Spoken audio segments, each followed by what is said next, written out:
Buddies, now is the time. Now is the best time.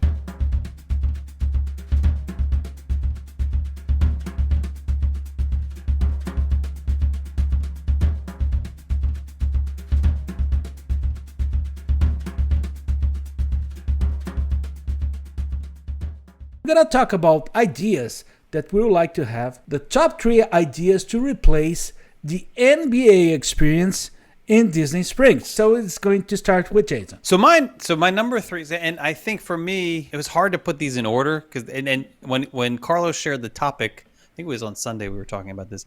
It's just like they just came to mind instantly. But I actually started with something. It's not terribly original because it's something that was already there, not in that space, but in a different space, and it's no longer there. I'm talking about the Void, which is incredible. I've done it twice in Disney, in downtown Disney and Disneyland in Anaheim.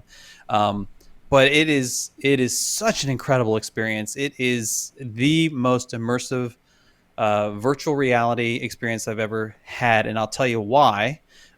You are untethered.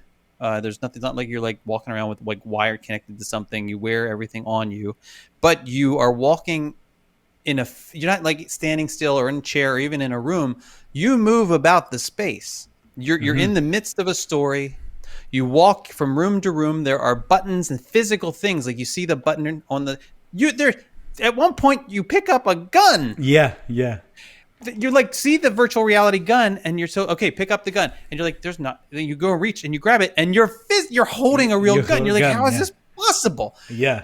And then there's times where I'm not gonna spoil it, but there's periods where you feel heat, like you're near like lava. That's when the building's on fire. You feel hot, and you genuinely get like a little anxious about certain things, and you move about the place. And they accomplish this in downtown Disney and in Disney Springs too, in such a small space.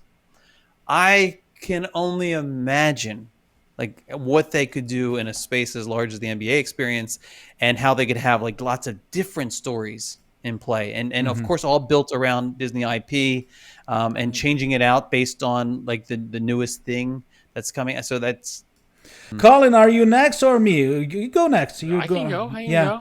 Okay, so for this is one that I kind of added because I thought about it again. I wanted it to originally be like a toy show that was existing all year round, like you can go and experience. But for me, it got me thinking, because I'm one of those people that if I'm in like a town that I've not been in before, I want to like visit their toy store. I'm weird like that.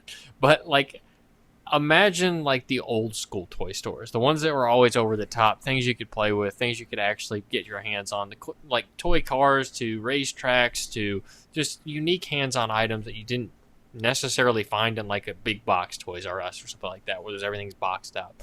And for me, I've always been fascinated by vintage toy stories, and I thought, I'm like, if I could bring anything and have you harness all of Imagineering, you could come up with basically the Mr. Megorium's Wonder Emporium and have it this massive toy store at Disney Springs. And I think one, it would be a neat revenue generator because people want to buy stuff when they try it out, but it could also be an incredible experience because you call have it FAO, so much FAO space. puddles.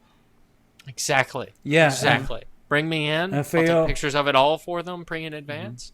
I'll even help them find the vendors if they really need me. What I did was a little bit different. That my list is businesses that you already find in other places, but I think it will make sense to have them close to Disney on Disney Springs. Try to picture this. That narrows it down. I'm talking about B&H Photo and Video Pro Audio. If you don't know what it is, funny.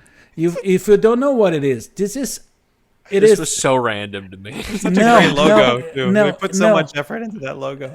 It is a store that you only find in one place in New York, and it started in 1973. It is the dream come true for gadgets, photo, video, phone, audio, and they have this system of they circulate all the merchandise. Yeah, it's their worldwide distribution center too. Yes, kind of neat. And it is not only it is it's a very special place that you find everything, but the team that works there, they are the best in the business. So whenever you go there and you ask for even for a point and shoot camera to a professional camera, you're gonna have someone that knows everything about that camera and is gonna talk about you. So the support that you have in that store, it is amazing. So, and that's the concept that I'm trying to bring, is that it's to bring a flagship store, something that is big, to get circulation layer. So I'm trying to go as business and the strategic and a realtor on that sense for that place. I was surprised you didn't say jazzercise. That's his other hobby. Don't give him away. No. Jason, so let's go to your number 2, please. My number 2 is one of the things, you know, that's happening in a lot of places right now. I think actually Sarah Collins, who's with us tonight, went to one of these in I think in Atlanta. It's in like these interactive museum spaces, and you know, so I think it can be oriented towards children or adults. It could be rotating through, because the nature of the projection systems and such, I think, allow it to be, you know, things to be swapped in and out.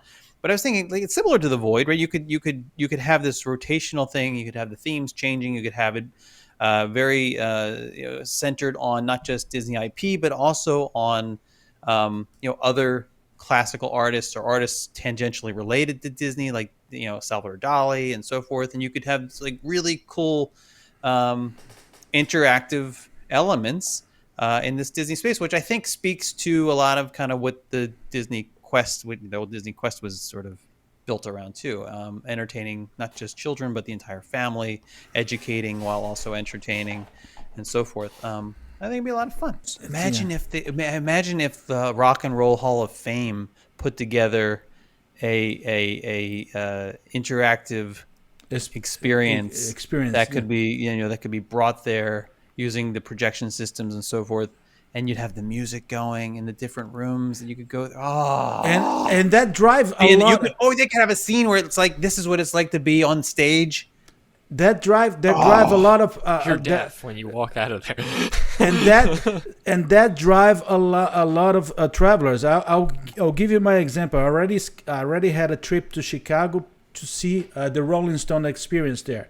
Or even to New York, there was in the Brooklyn Museum, there was the David Bowie exposition. So things like that drive some traffic, some people there, and that's what I said for that part of the of Disney Spring. It's so important now to have circulation, because Cirque du Soleil is only twice a day and is by the end of the afternoon and during the night, and then most of the day is quiet there. Colin, your number 2. Let me get it here. Number 2? Yeah, so my number 2 is kind of my most creative. I like to think it is, at least. And it would be like an interactive exhibit of the Disney archives. And I like to say this because it's something that so many of us never will get to see, because it's not really open to the public for the most part. But imagine what you could do with the space that size to not only house things that Disney has created over the years that so many of us know and love, but also to be able to allow guests to go in and actually see some of these things that, for the most part, let's be honest, they sit in storage more than they see daylight. Imagine what you could do with that space, the things you could put in there, and just a walk-through museum of sorts. Charge people to get in. I'm sure we'd pay for it.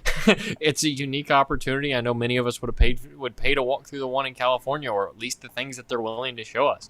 But imagine something that continuously changes. So your latest and greatest favorite movie just came out, and they have memorabilia from the actual movie itself. I will bring my second one. I'm going to something that is really close, very, very, very close to Disney. And I'm talking about a flagship Apple store. But not, don't think about those Apple stores that you see in the malls, the regular one. And I'm bringing one here. I do have a flagship Apple store close to my home here. And it's always a neat experience. And you always, again, I'm thinking about circulation. It's always packed with people there. It's always packed with people. And you have like in this one we have this little auditorium that you can have. You have many different workshops to better understand apps and the phones and things like that. But they do some of their like event streaming at these places too, correct? Yes. But like I've been to the one in Chicago that was that way. I love this idea, and frankly, we need an Apple store that's closer. Yes, but that's the point. But what I was saying was that like half of the audience was going to say, because Yeah, some people don't don't like really like that. Apple invading their spaces. But But it could be a neat opportunity for sure. Bananas, on the other hand, yeah, I'm would you pay thinking for? in that space, which is a huge space, is a space for a flagship store of something. Apple could be great. Jason, Anyway. let's go to your number one. My number one is this is probably going to fall flat, but I was That's right. like, Mine's probably going to do the same. it's not it's not. I mean, it's not like obviously entertaining, but I was thinking, you know what? One of the things that I think we all agree that we like so much about one of the places we like so much in Disney Springs is the co-op, but it's not really a co-op. You know, it's not really a co-op. But what would be cool is if you had an actual like indoor market. That would be both like a market, like imagine like a farmer's market style thing, but not for vegetables and stuff, but for items, like a constant. I don't want to say a flea market, but you know they have street fairs and things like that in towns on main streets, and like imagine that kind of environment. So things are coming and going, people are trying different things, or there's a lot of mixing together of people and communities, and so sort of as a tangential thing, like an incubator site for local businesses. And where Disney could provide space for people to like work sharing spaces, as well as for startup companies who are looking to do some things maybe that they're featuring in the marketplace. That was my thinking, because there's nothing like that exists. Colin, let's go to your number one. Yeah, my number one's kind of absurd, but I was thinking along the same line. If you want to keep something that's kind of athletics oriented or game oriented, to me, it seems like so much better of a fit in Orlando to have a PGA Tour experience instead of an NBA experience. And the PGA Superstore exists. People love it. It's a lot of fun. But you're also kind of in the headquarters of the golf world. Florida, there's no other place like Florida when it comes to golf. You can play year-round.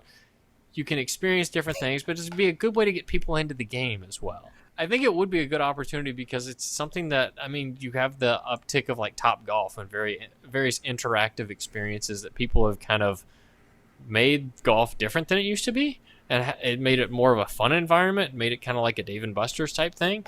And I could imagine Disney doing something similar that would be very successful, almost like a Splitsville that you have right up the block. But So let's go to my number one, though. And now I will talk about food. And again, I will bring a concept that we already have in other places, and really, really successful. I will bring a brand, but we don't need a brand in that place, because I'm thinking about the huge space that it is, and I will bring something like Italy or similar. So we're talking what the about. heck is this?